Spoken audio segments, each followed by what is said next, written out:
আসছে একদম সবাইকে এত সুন্দর লাগতেছে, প্রত্যেকটা স্কুলকে সুন্দর লাগতেছে। আচ্ছা, রাখতে পারে, এটা একটা উৎসব, এখানে সবাই আমরা একসাথে হতে পারি, প্রত্যেকটা স্কুল একসাথে হতে পারি। আর সবচেয়ে যেটা আকর্ষণীয় সেটা হচ্ছে পান্তা ইলিশ, যেটা আমরা সবাই খেতে পারি। এই দিনটাতে সবার উদযাপন এইভাবেই করতে পারি আমরা। আচ্ছা, আজকে কি পান্তা ইলিশ খাওয়া হয়েছে?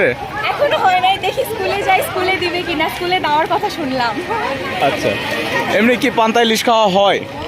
গত বছর খাইছিলাম, এই বছর এখনো সকালবেলা না খেয়ে চলে আসছি এই রালির জন্য।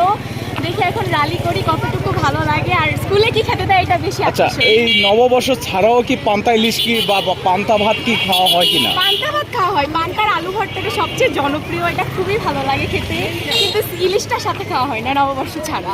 সেই যে নতুন ধান কেটে আনা হতো এই বাংলার প্রথম দিনে, যেটা গ্রাম বাংলার আগিনাতে রাখা হতো, এবং সেই ধান দিয়ে, সেই ধানের চাউল দিয়ে আমরা পিঠা খাইতাম বিভিন্ন রকম।